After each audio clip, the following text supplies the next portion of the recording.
In 2019, a family of four had $200,000 sitting in savings. By 2022, it was completely gone.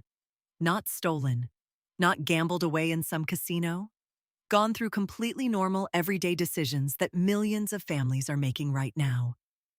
And the scary part, they never even saw it coming. Here's what I'm going to show you today. The exact sequence of decisions that wiped out this family's entire financial foundation in just 36 months.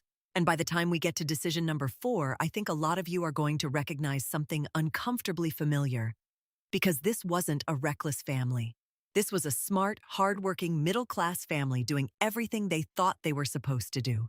Let me introduce you to the Hendersons. That's not their real name, but their story is real. Mark worked in tech sales. Sarah was a registered nurse. Together, they were pulling in just over $180,000 a year. They had 2 kids, a house in the suburbs, and in early 2019, they came into $200,000 from an inheritance. $200,000. Life-changing money. And they had big plans for it. But here's where the story actually begins. Because having a large sum of money without a clear, disciplined plan can actually accelerate wealth destruction. Not wealth creation, destruction, and that's exactly what happened. Decision number 1, the house upgrade. When the inheritance came in, the Hendersons were living in a perfectly good 3-bedroom home. Mortgage was manageable. Neighborhood was fine. But $200,000 in the bank has a way of making your current life feel insufficient. So they started looking at houses. Just browsing, they said. And they found one. 4 bedrooms. Bigger yard, better school district, a kitchen that looked like something out of a magazine. The price difference between their old home and the new one was $120,000. They told themselves they could use the inheritance as a down payment and keep their mortgage payment reasonable. What they didn't fully account for was the property taxes, up $4,800 a year. The HOA fees, $3,600 a year. The higher utility costs. The new furniture they needed to fill the bigger space.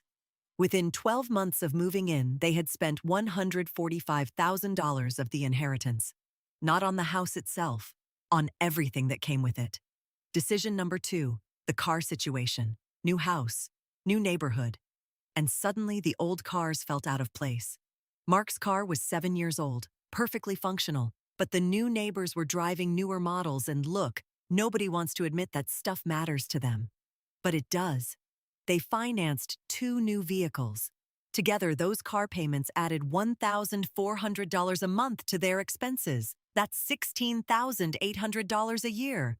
Money that used to go toward savings was now going toward depreciation. And they used another $18,000 of the inheritance to cover the down payments and some early fees. So now we're sitting at $163,000 gone in about 18 months. Decision number 3, the kitchen renovation. Okay, the kitchen in the new house was nice, but it wasn't perfect. And since they had some money left, they figured, why not finish it the way they actually want it?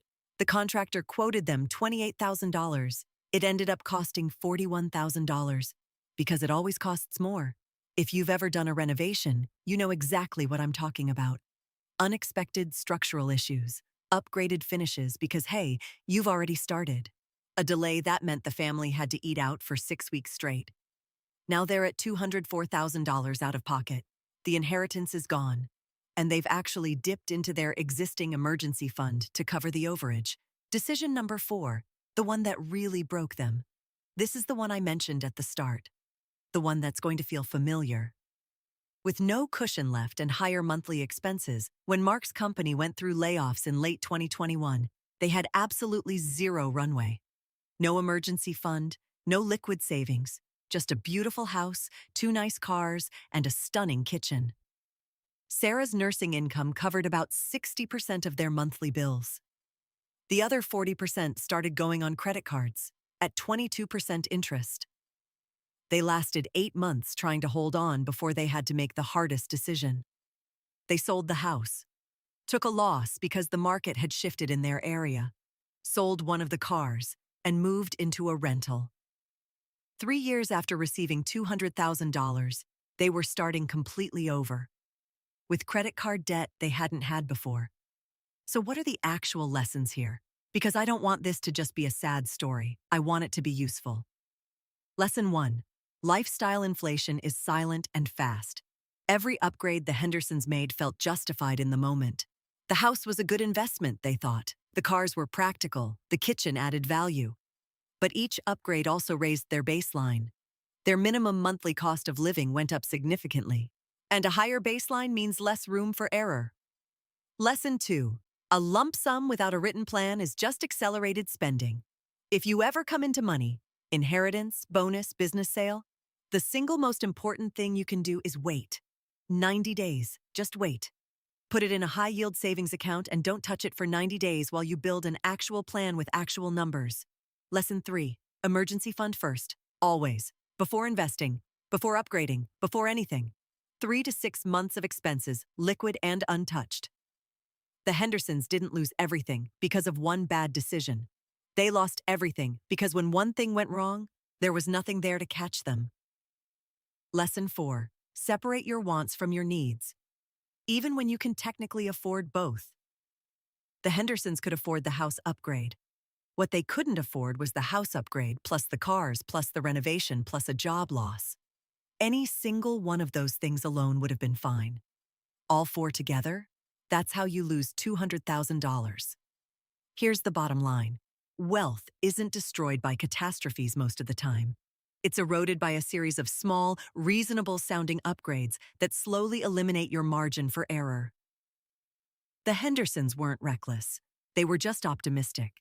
And optimism without a plan is just expensive.